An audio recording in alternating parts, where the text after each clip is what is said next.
What is up, guys, and welcome to the Meeple Minded Podcast, the podcast where we talk all things tabletop gaming. My name is Jason. I'm James. And I'm Ant. How are you doing this week, guys? We're here. All three of us again. All three of us again. James wasn't here on the last one. No, I wasn't. How dare you? How dare you, James? Taking time off again. It's just not acceptable. It's not really taking time off. I was working my job that actually pays. For board games.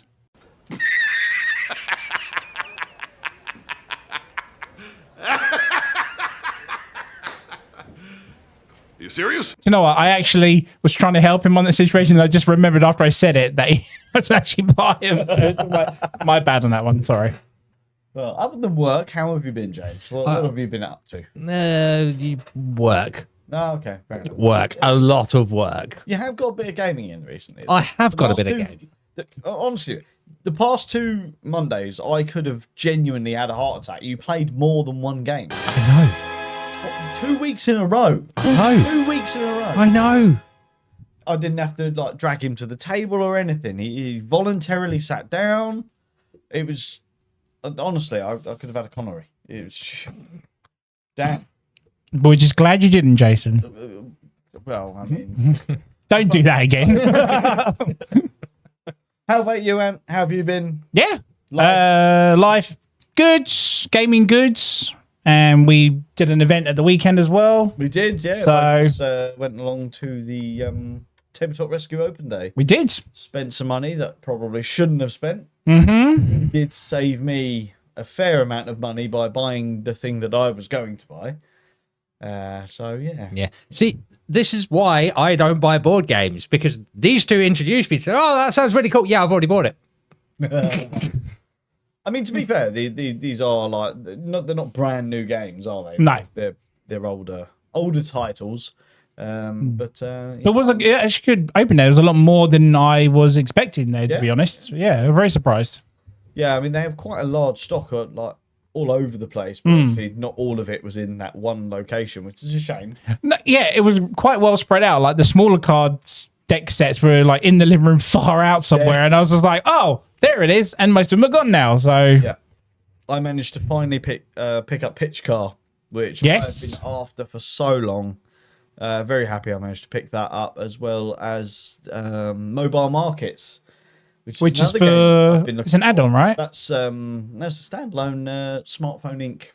Game. So I always thought it was an add-on. I don't know why I thought always that. it was, but apparently it's not. Okay, Be interested to see how it differs. But yeah, I'm looking forward. that's to a playing game we need to go back to. I think that. We do. I haven't played that in a while. I keep looking at it and going, I wouldn't mind playing. Every time I'm in this room, I just turn around and go, oh, we haven't played that for a while. We should play that again. I know. I always see Power Rangers and I just want to play that every time I come here. Honestly, it's just need to make it happen. Pain to set up. I'd say we'll play it after the show, but yeah, it's a pain to set up. Acropolis. We haven't played the expansion yet. Or I haven't. No. I've played Acropolis once, so again, I'd like to go back to that at some point. Yeah. There's a lot on the shelves here. There's a lot. I mean, there's Autobahn. Keep adding We haven't to even played that. No, we haven't. But yeah, it's been good. We have been playing games though. We have? been playing We games. Should we have a chat about some games that we've been playing recently? Yeah. Who would like to start? I'll go first. James. Don't. He's going to pass out again, James. Stop this. It's, Can't do it, James. it's the objective now. It's like, now that you said that, it's like, I'm going to call You're just it. waiting for Jason. You're volunteering to go first, sir. Please Yeah. go ahead. So you and I played Worms, the board game. We did. We went back to Worms.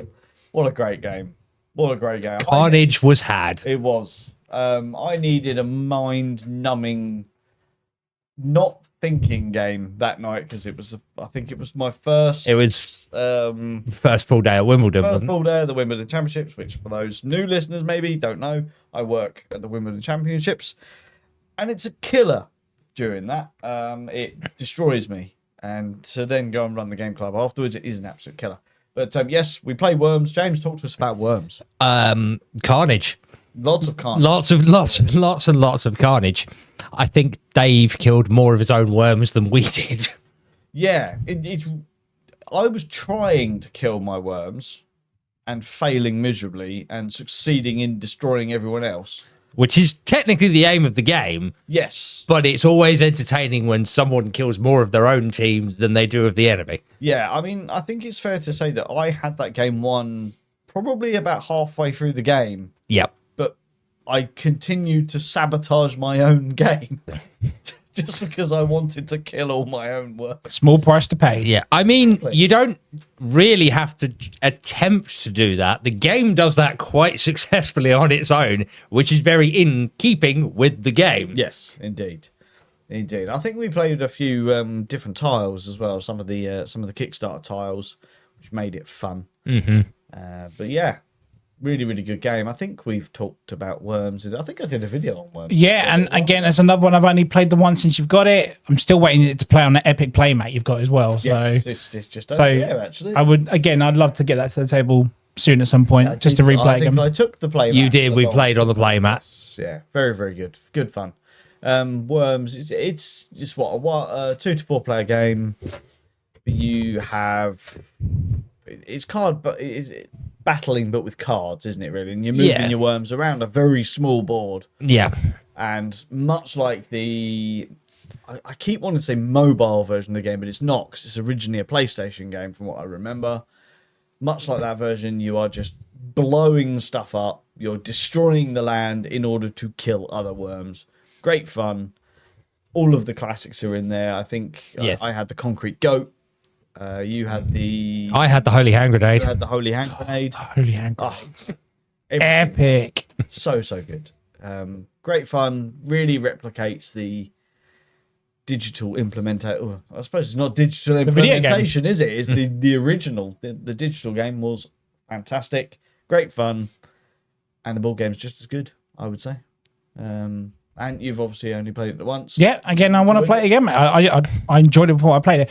I still find it odd that you remember Worms itself, the game, was a very high play count. And I find it very odd that the board game's only 4. So I don't know if it was, or does it have an expansion that might make it go more players? I don't know. I can't actually remember, because like the Kickstarter version does come with a lot more miniatures. Right. But I don't know if it comes with more teams. Okay. I mean, I guess if you just have multiple copies of the game, you could easily. That's true. Yeah. Yeah. It's if you, like you said, if you bought more than one copy, it's one of those things where it will just expand itself, basically. Yeah. Because the board itself expands with player counts, because every player gets a board piece that you then place. And you then get an army of 4. So yeah, if you bought multiple copies of the game, you could easily expand it. And I think that'd be quite fun. Maybe you'd have to expand the length of the game a bit. Yeah, I would have thought so. That. But yeah, you could do it. But yeah, Worms. Nice. Really good choice, Joe. I say choice. You've played multiple games, but that's the one you chose to talk about. And what about you? What have you been playing, sir? What I've been playing, well, I was going to pick 2, but I'm only going to pick 1. So obviously I'm going to go with the purchase that I got on Saturday, which is Karuka. Just going to rub it in. I'm not going to rub it in. I just want to be like, I just want to mention to people that we actually have it now. We can actually play it. Yeah. Took it to my parents on Saturday. Now, my dad's a huge fan of Crokinole itself. So if anyone doesn't know what Karuka is, essentially snooker or pool on a Crokinole board that is essentially on a lazy Susan. So you don't have to walk around the table to take your shot and stuff. Very, very clever little mechanic for it. But I brought it over on Sunday, and my dad was like, "Oh, what you got inside? Is this your Crokinole board?" And I said, "No, this is snooker on a Crokinole board." He's like, "I've heard of this. I've seen this." So I reckon my dad at some point has looked for himself for a Crokinole board, and then all of a sudden Karuka came up somewhere. He goes, "I've heard of this. Let's get it out and played it." And we had massive fun with it. And then obviously my brother came along and whooped everyone's butts. But hey, so that's what I've been playing this week. Nice. So what you're telling me at this point is, when I saw you on Saturday, and you were clearly on your way home, you're telling me that game was in the back and I didn't get offered an invite to play the game. Well, you said you were busy. I mean, I offered to bring you home. You're like, "No, I want to go get breakfast." So I was like, "Okay, fine." That's fair. But no, I'm really glad you picked it up. You saved me a little bit of money that I genuinely don't have. Yeah, I mean, at the end of the day, I was going to let you get it, but the deal that Tabletop Rescue was doing it for was silly. You know, it was absolutely still. And I'm surprised that no one had picked that up before we had. And so it had to be done because, you know, for what it was offering was nearly double the price of what if I, you know, bought it on the website and wait for it to be made and stuff. Yeah.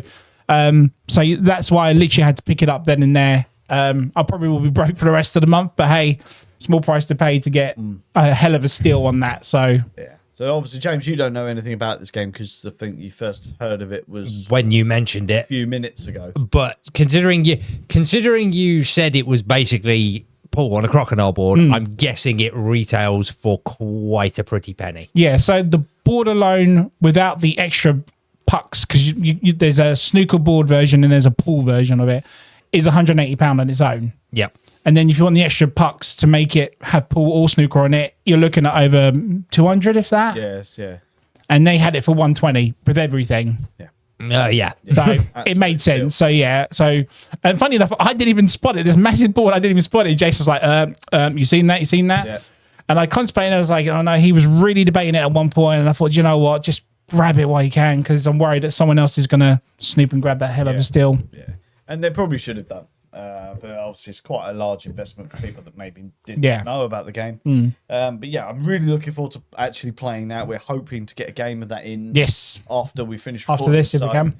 We're going to rush through this podcast because we want to play Karuka. But we do have a topical discussion. We do. James assures us this is going to last a little while because he's got some things to say. So stay tuned because James has actually stated he has things to say. But before we get to that, James, before I take you off your leash, thanks for putting me on the spot there, Jason. Well, you made the mistake of saying it, sir. I have got to talk about a game that I have been playing recently as well, and I think I want to talk about, because again, I've had quite a few that I could choose from, but I managed to get a game of Pergola. Or Pergola, or a Pergola, which You've actually learnt it? I've actually learnt it. Way, finally. Really good fun. I mean, the teach on it is a bit heavy. Because it sounds like there's a lot going on, but what it actually is just so many different ways of scoring points. Right. And that's why the teach is a bit heavy, because it's like I've got to tell you how each of them score, right, so that you know what you're doing throughout the game. Because when you're playing the game, what you'll find is James will go off one way, I'll go off one way, and you'll go off another way, you know, scoring points in different ways. So we're all sort of coming up in the points at the same sort of rate, but it's through different means. Okay. So you kind of need to know how everything scores, because at the same time, there is a central sort of part of the board where there is going to be an element of player interaction and well, if me and James are going for the same style of points, we're going to be fighting over that action that's going to get us those points. So yeah, it's I think you'll enjoy it. I do think you'll enjoy it. The theme for me is a bit, you know, I'm not super bothered about flowers, but it's a very, very pretty game. I mean, I heard of it, but I think the theme is what pushed me off, because it's not my bag, maybe. Yeah. But I remember this was one of the hot ones you wanted for UKG. Has it lived up to that hype? Do you know what? I think it has. Yeah. I'm really glad I managed to pick it up. I think my partner's going to love it because she is an avid gardener. She loves gardening. Shame that neither of us have time for that, and our garden actually looks more like a forest. Who needs that when you've got board game gardening? But yeah, we've now got board game gardening, so I mean, hell, should we just build another big games room out the back, get rid of the garden altogether? Why do we need it? We've got a game that does it for us. Mate, I've got the same issue with the wife, and she says, you need to power hose that garden. I was like, okay, fine. I've got Power Wash Simulator on my Steam Deck. Exactly. I don't need it. Who wants that? Did you power wash the patio? No, but I cleaned this warehouse. Exactly. And this police car. Yeah, to be fair, I'm not going to college for 3 years to learn mechanics. I have Car Mechanics Simulator. Exactly. There we go. So just click. Absolutely. Fixes. There you go. I'm glad you've learned it, mate. I'm looking forward to giving that a go. Yeah. It's a bit of a bit of a pain to set up a little, But don't let that put you off it. But yeah, it's good. It's good fun. I do want to play it again very, very soon. I think you guys will enjoy it. Theme I can understand is not something that us burly men. Yes, but here at Meeple Minded, we always try a thing once. Indeed. So Indeed. But yes, interesting game. Very much enjoyed it.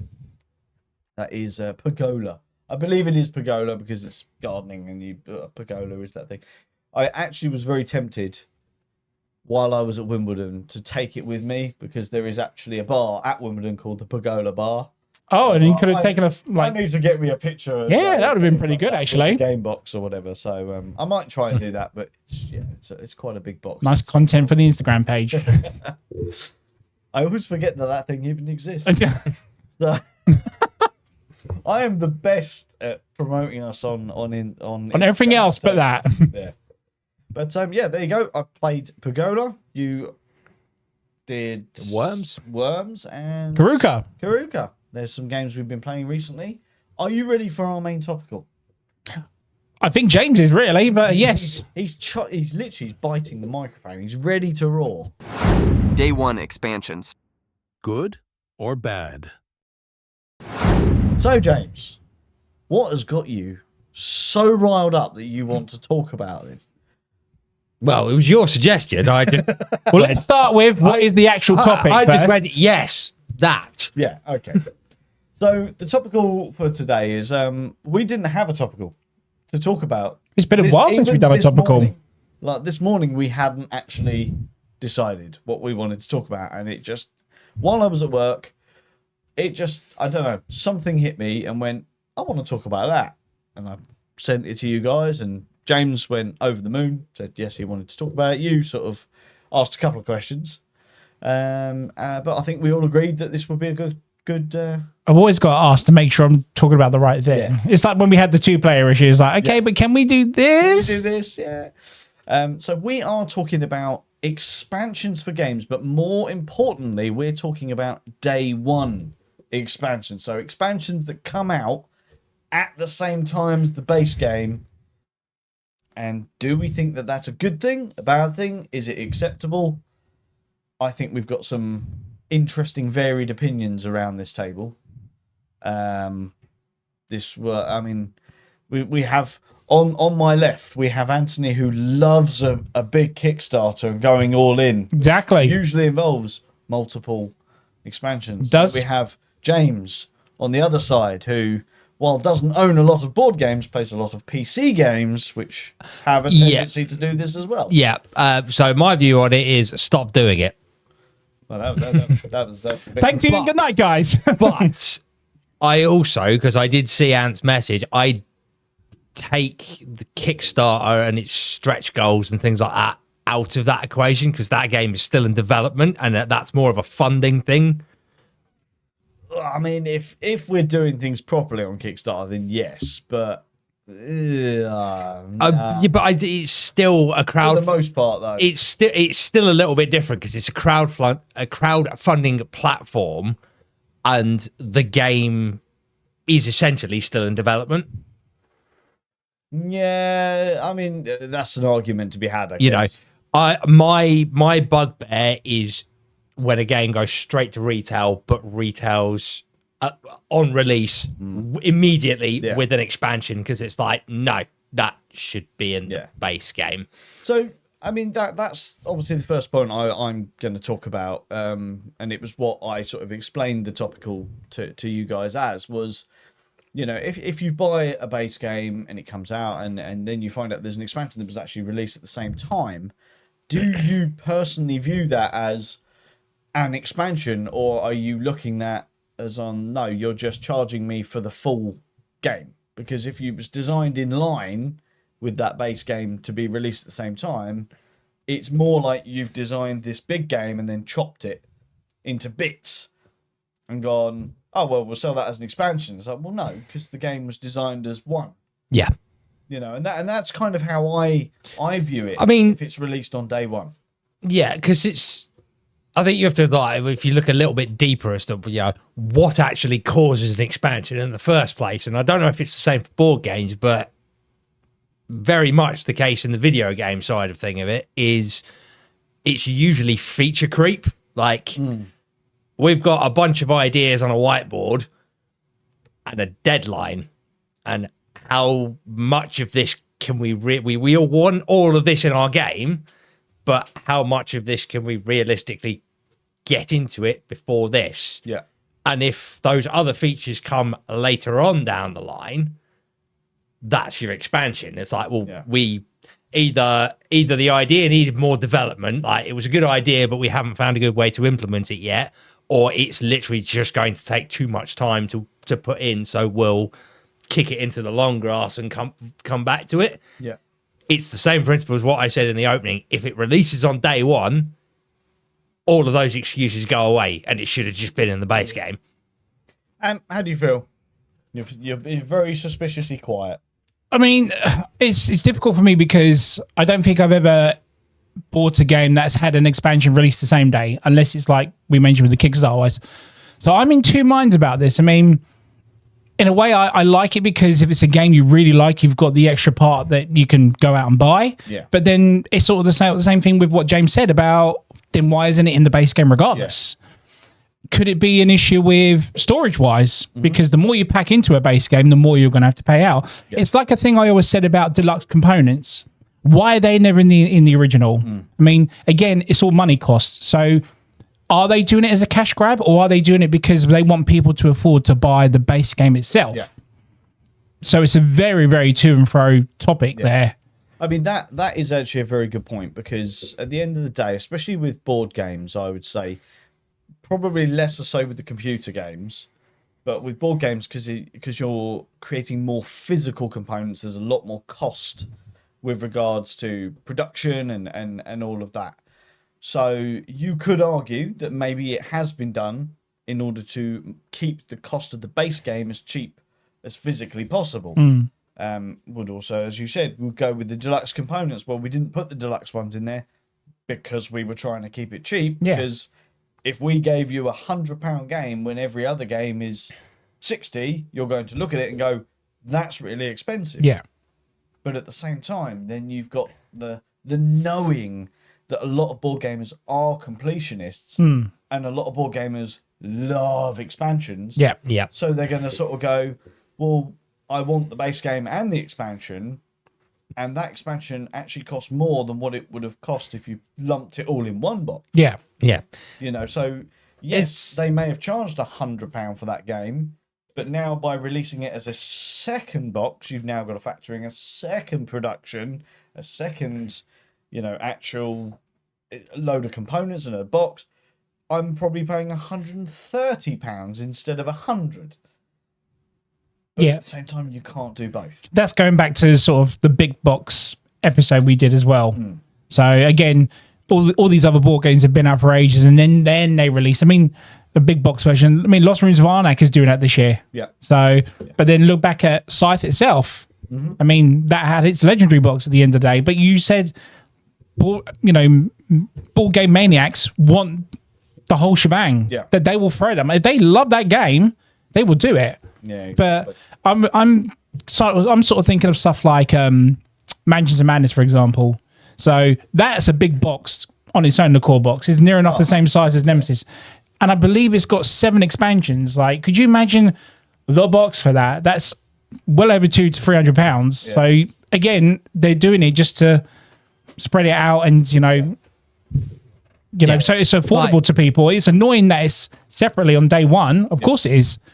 But that's where I'm at on that one. Yeah, because it's a bit like, I mean, the example you just said, but it's like all 7 expansions didn't come out on day one with the base game. It's like they were spread over time, which is standard expansion practice, which is, I don't have a problem with, but it just seems like a bit of a kick in the teeth when a game, here's the base game, here's immediately a bunch of new features. It's like, you brought up deluxe components, which I, again, kind of wouldn't include in this, because it's sort of like, I think more people might turn around and go, well, yeah, I'm not bothered about them. So offering them separately probably is a better strategy because it's like, well, if you want them, we're not going to make everyone pay for them because there are a few people who would go, yeah, not bothered.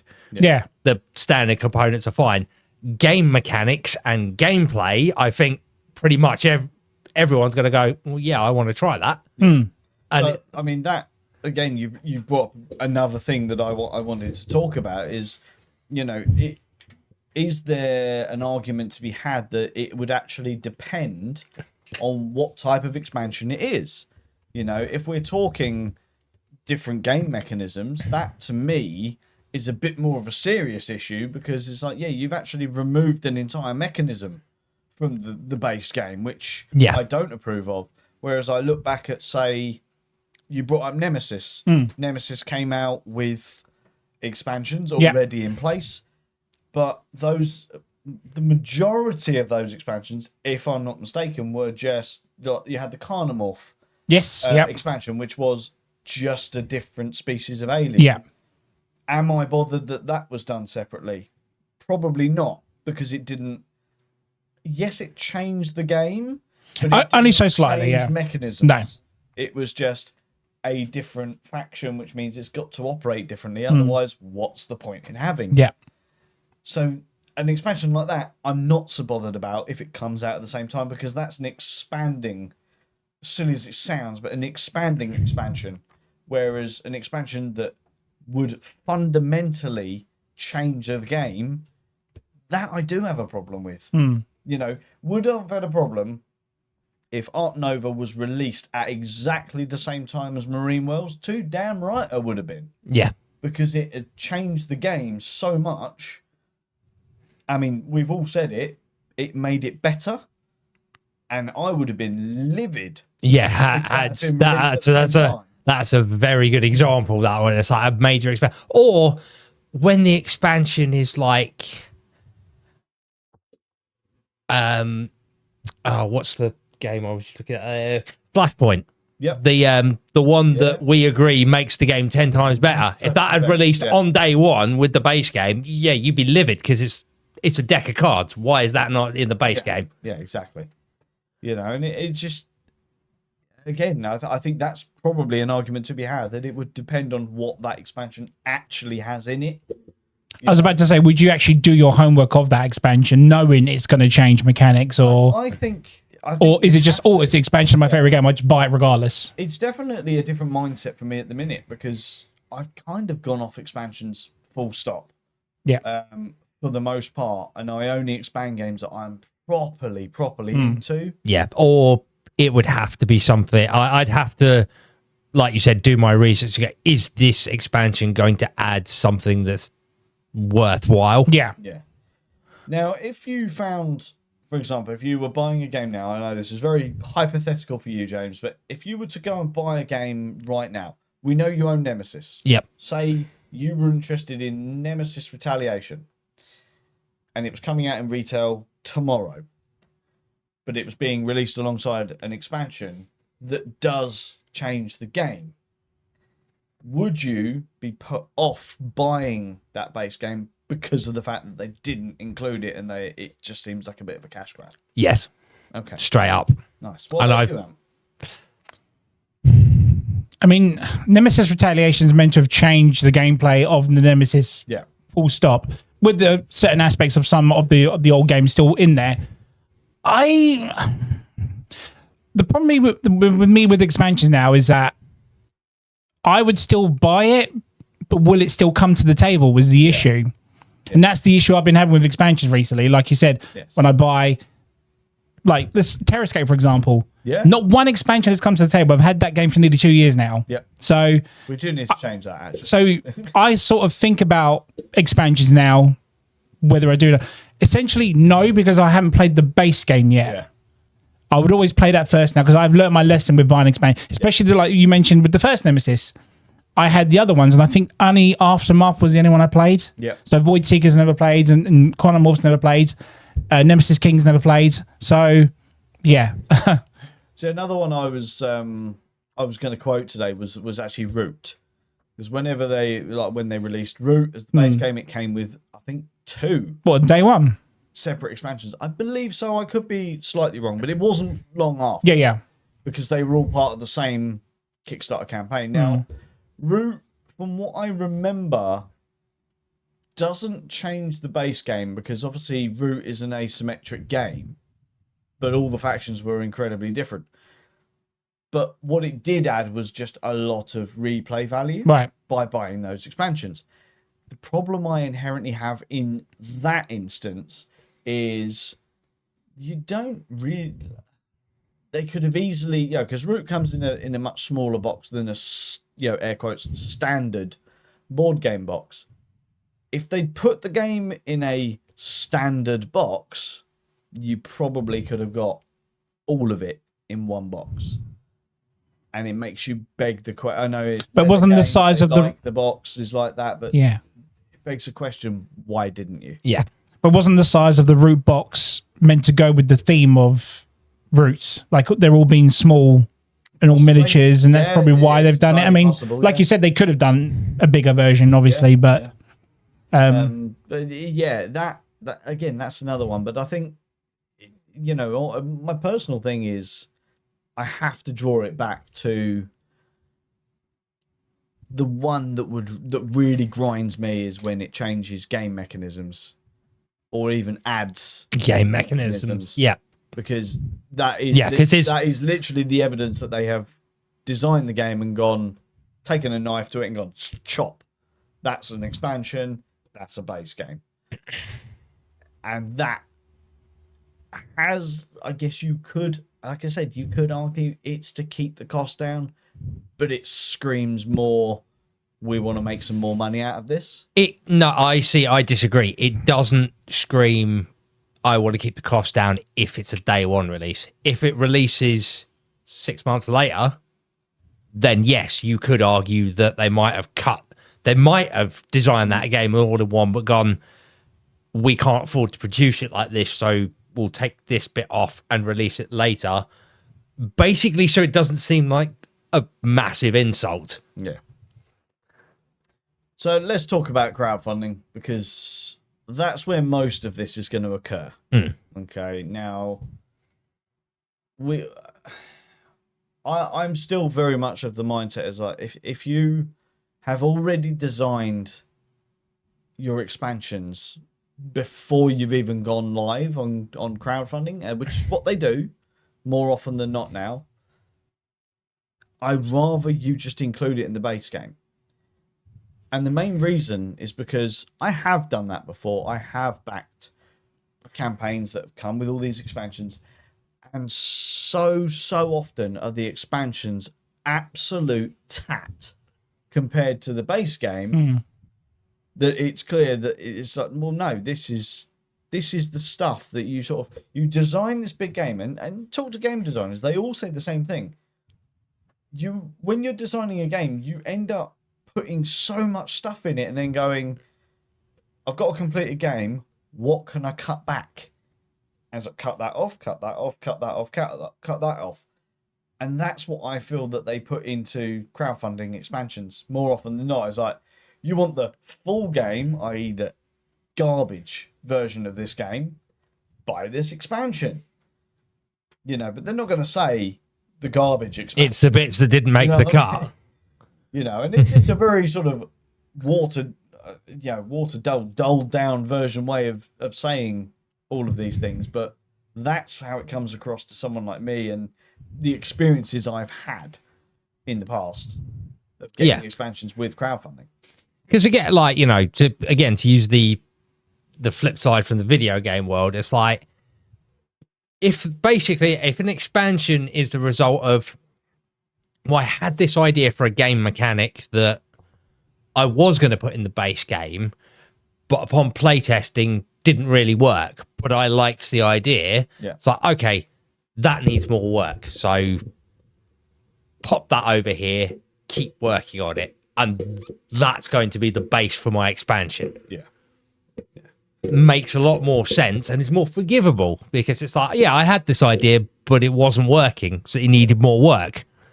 Yeah, that's fair. That's fair. It's interesting, that you keep comparing it to the digital. Yeah. Let's be realistic. Expansions that it came from the digital market is what created expansions. Yeah. Take this game, and rather than making a new version of this game every 4 years, we'll expand it. Yeah.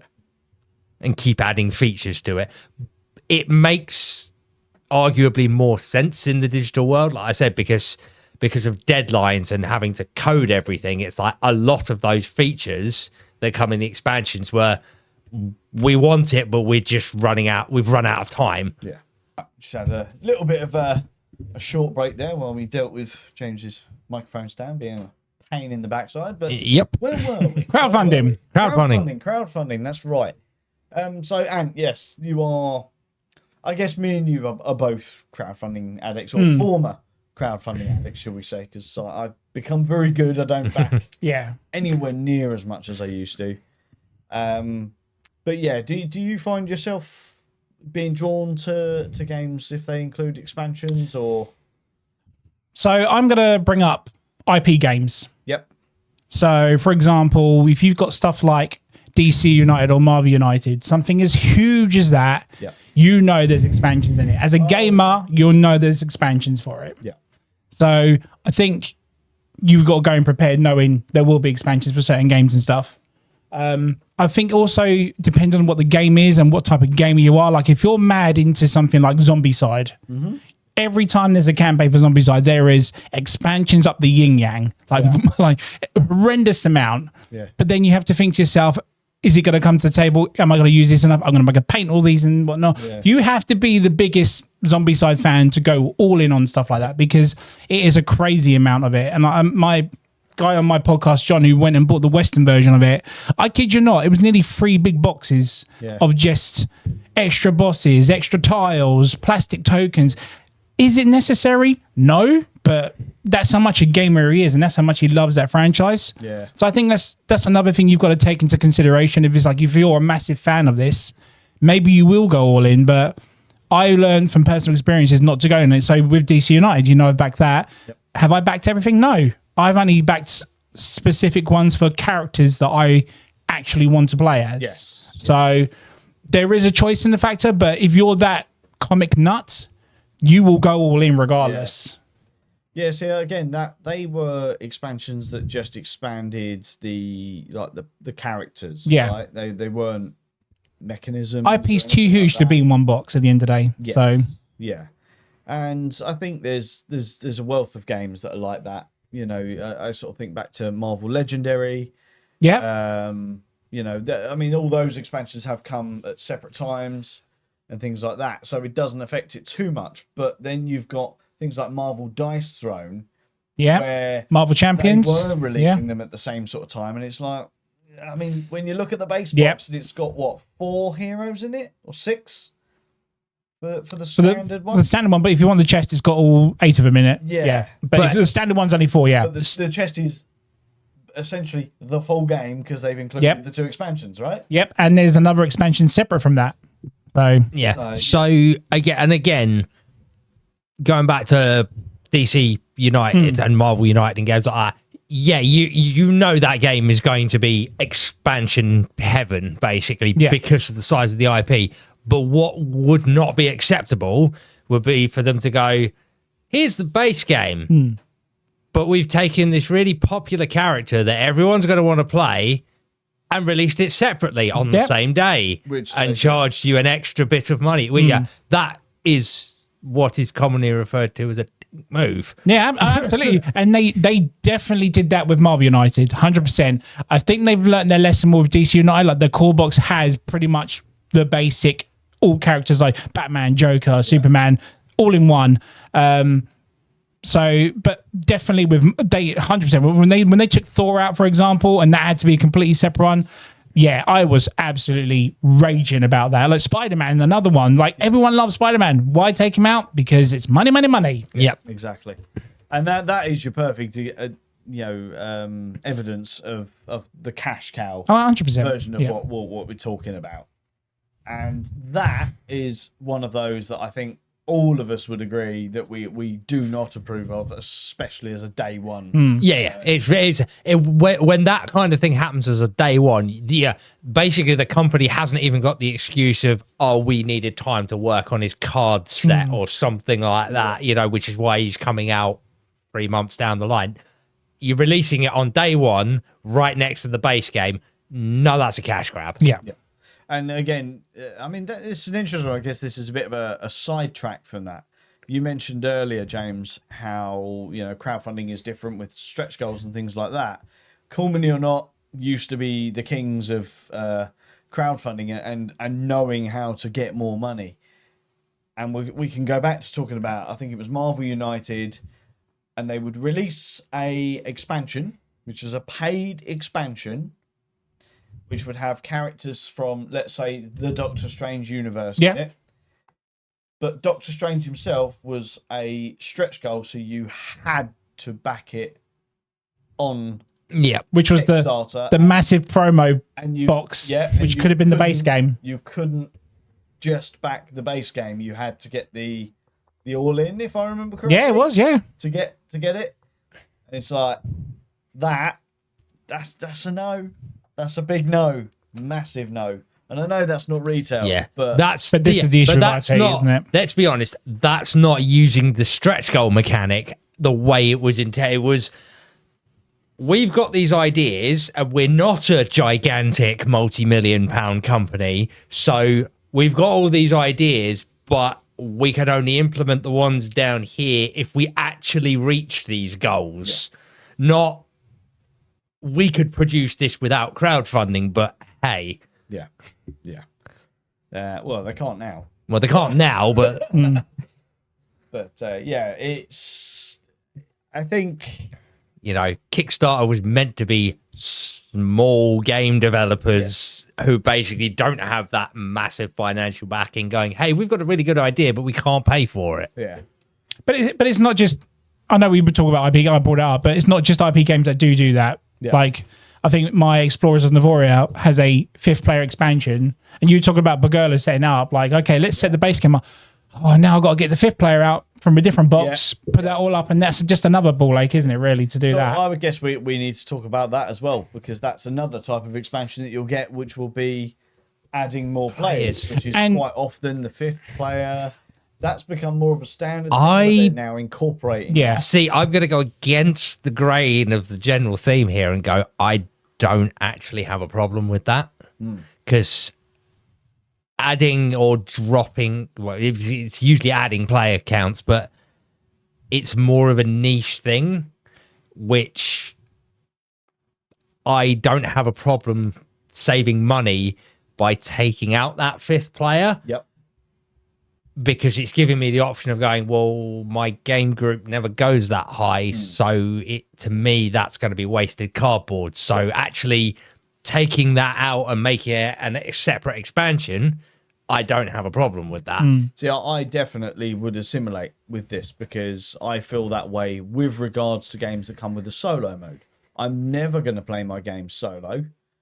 I don't need all that stuff, and more often than not, like you said, if a game comes with the solo mode, it's either wasted stuff inside because it has to be its own dedicated print, and production to go into that box, or it just ends up in the bin because it's like, I'm never going to use this. Yeah, I'm never going to sell the game, so I might as well just bin these bits, which is a waste. It's not good for the environment. Yeah, see, this is always going to be a Marmite feature, I think, with those.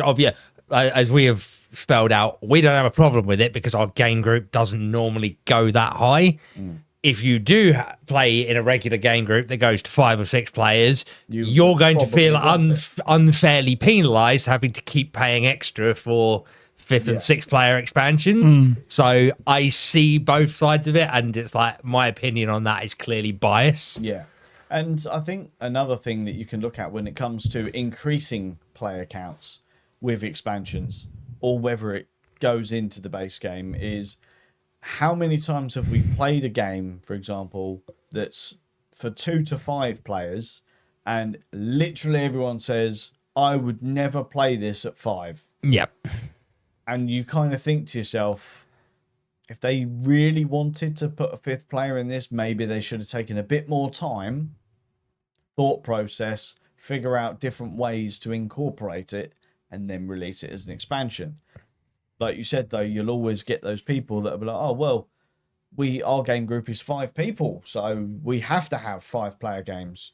Why should we have to pay more? But would you play that extra player if it changed some of the rules of the game as well? Like you're used to playing the base game.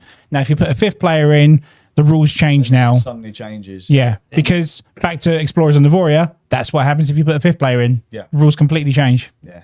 See, that does kind of bug me when you've got different rules to different players. It's like, I don't mind changing the board setup.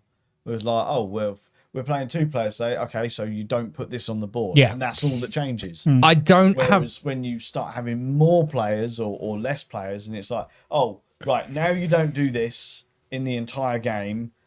I was like, okay, Now you're adding this but to get the game. That changes how this mechanism works. I only have a problem with that if it's basically doesn't really do anything.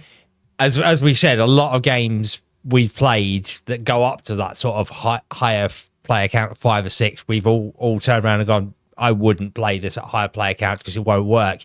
If that rule change actually makes it play better, then it's a good thing, and the game designer has acknowledged that it plays well with this rule set at 3 and 4, but at 5 and 6 we need to tweak this to make it more a smoother experience. Yeah. I don't have a problem with that. Yeah, so it's back and forth. Yeah. It's either you want to do it. The rule change has to be worth it, basically. Yeah.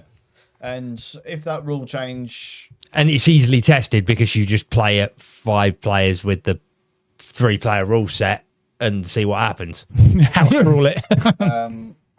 yeah, I mean, that kind of thing, if it was released on day 0 or day 1, whatever you want to call it, I don't mind, but then why didn't the game come with a 5-player? It should, yeah. I think when it comes to the player count one, I think it should be included. Yeah, I don't think, even though it's not something I'm going to use, I think it should be included. The solo mode, though, again, it's the polar opposite for me, because that having a 5th player is a niche thing.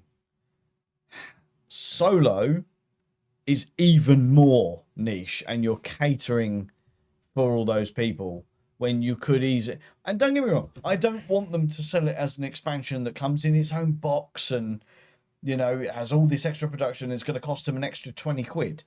It should be like, you know, a few components that go into a bat, you know, not basically a glorified baggie that, you know, if you were to go into a game store, for example, and they've got like I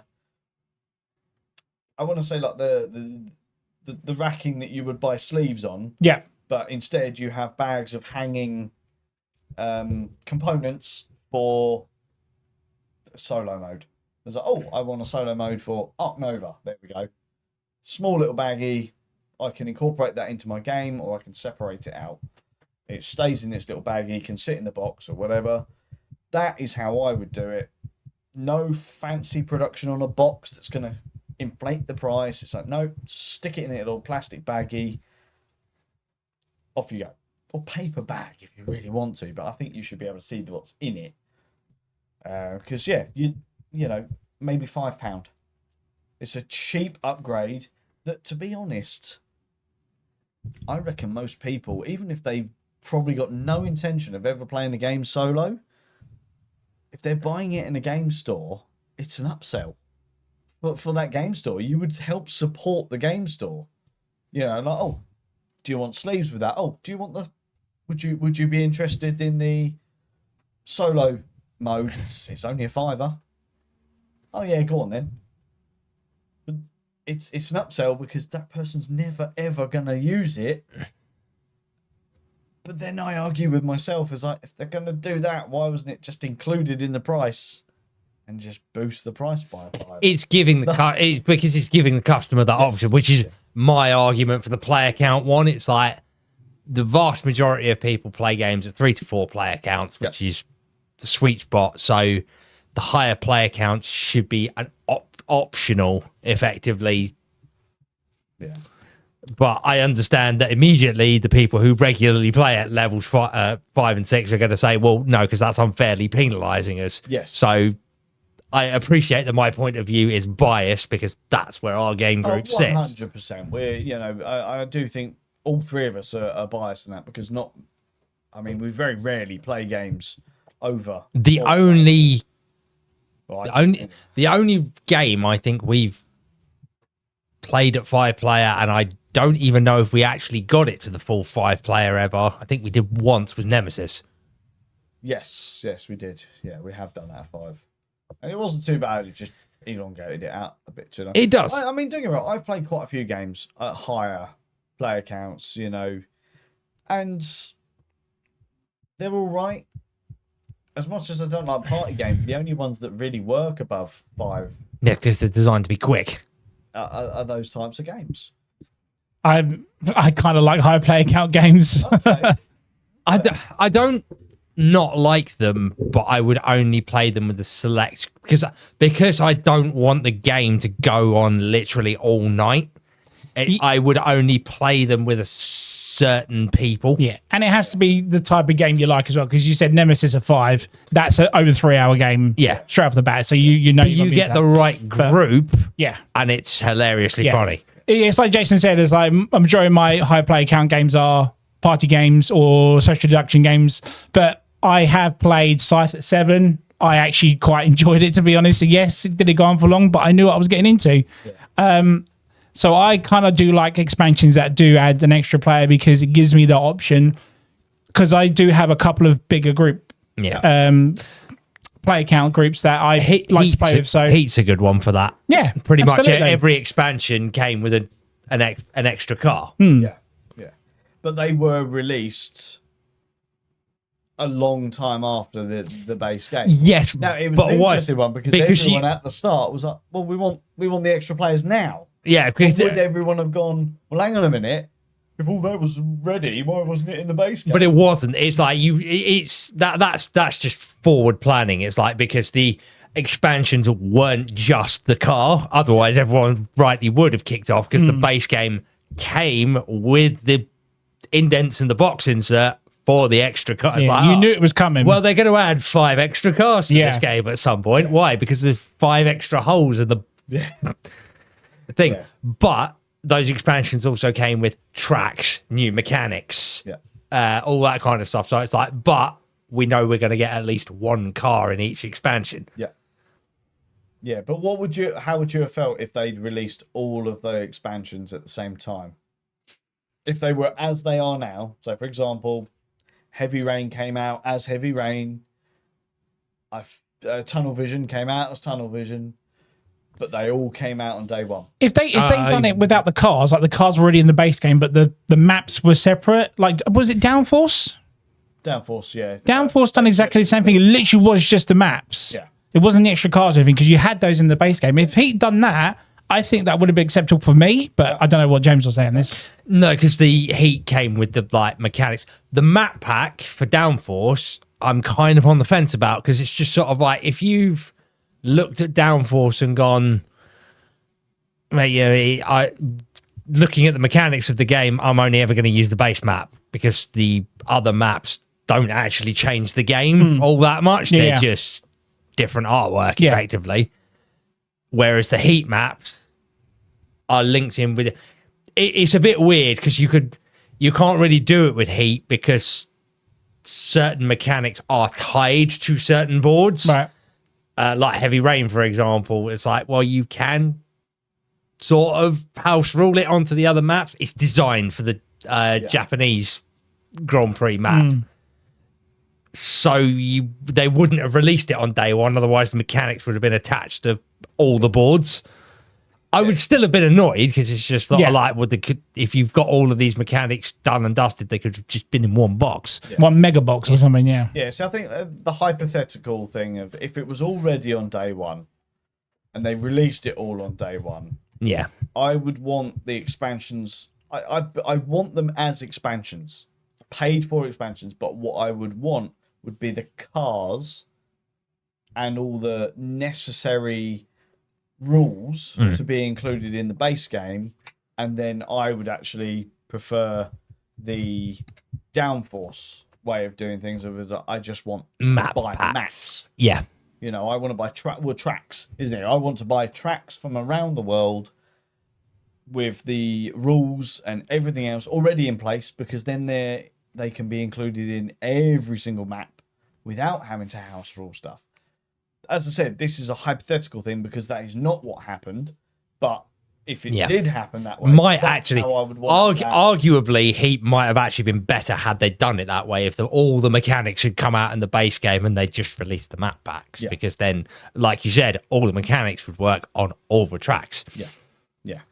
So I think there is pros and cons to expansions being released at day one. Yeah. I mean, to me, Heat, I think we might be being a bit unfair, because strictly speaking, it did actually release with several expansions in the base box. Yeah, it had the modules inside. The modules, the campaign, Weather.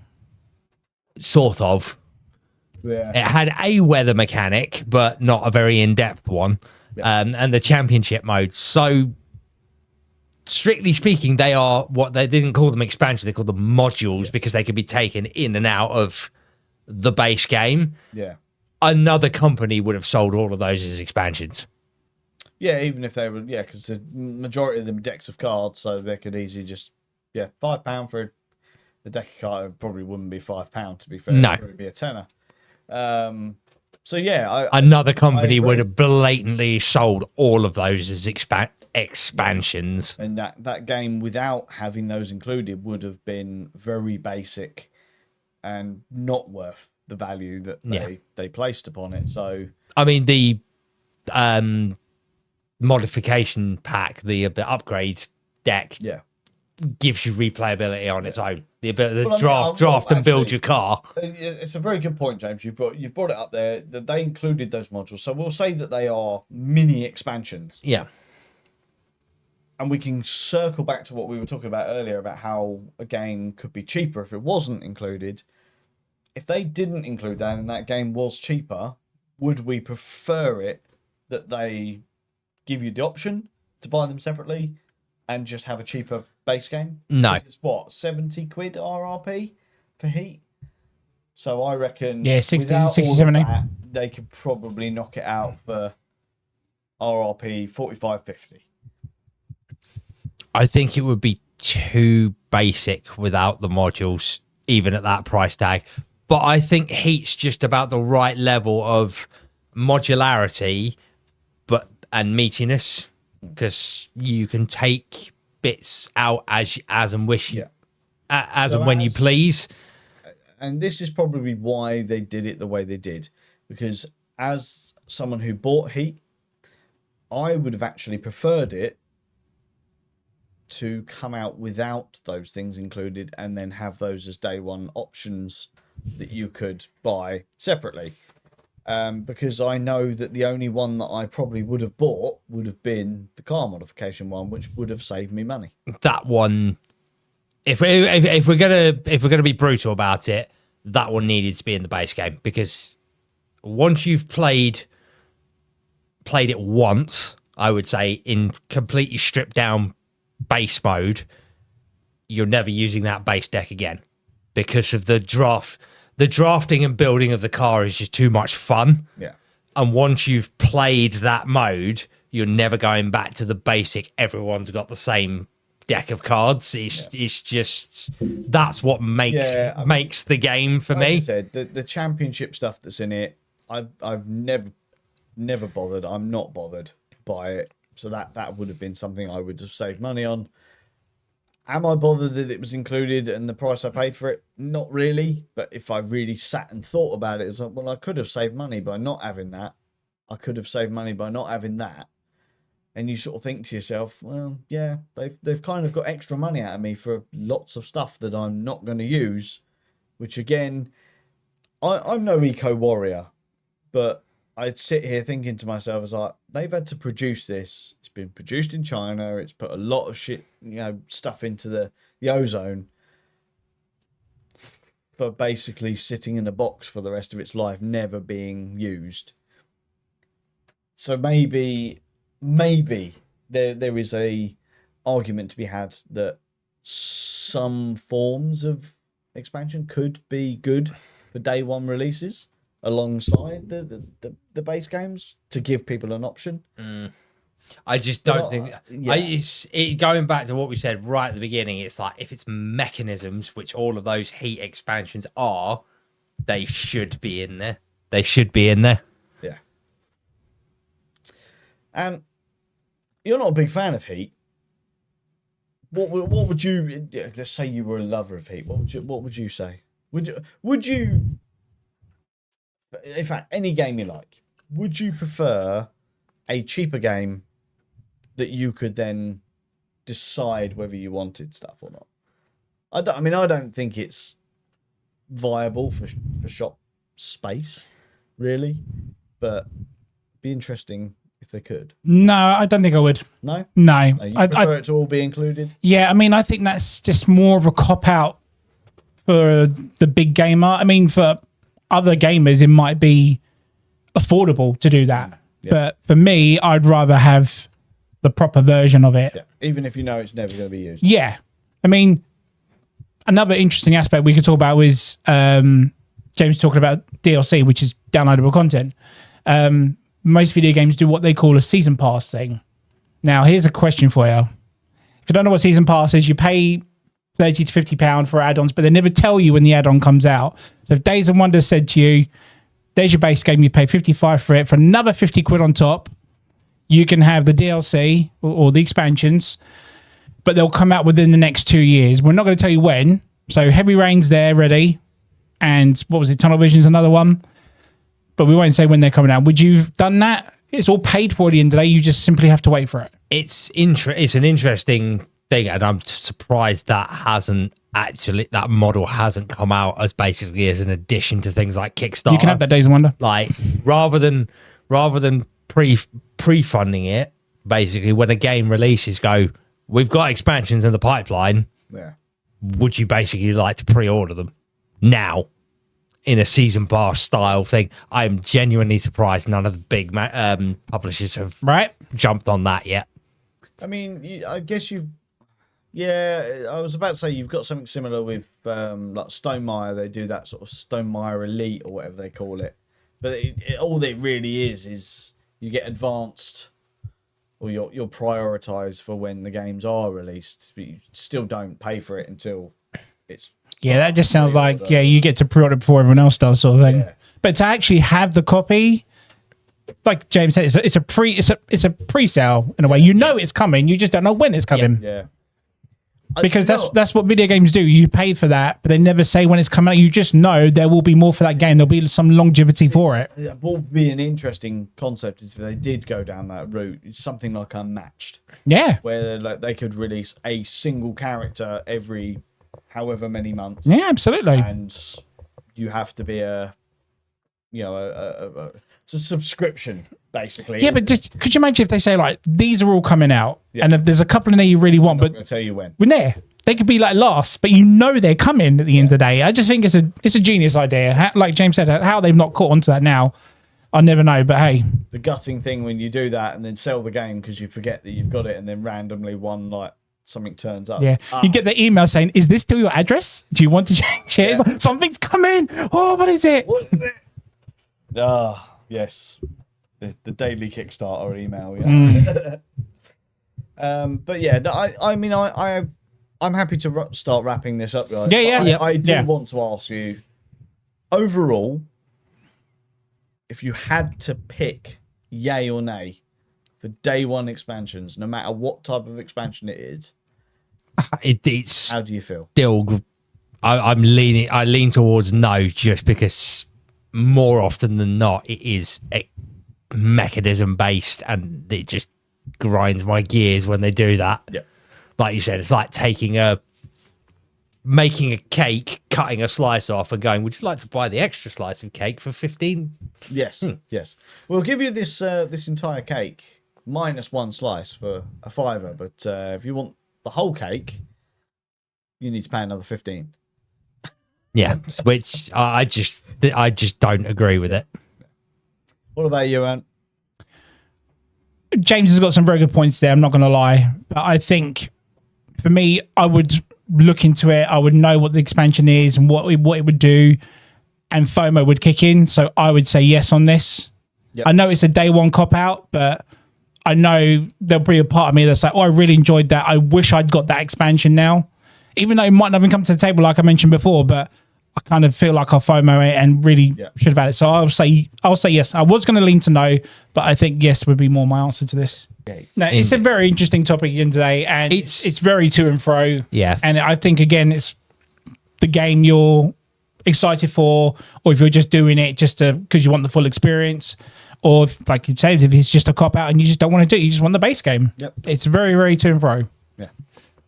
But yeah, this is, I guess, a topic that a lot of people are going to have things to say on. Yeah. So this is definitely one of those we have to say, what are your opinions on this topic?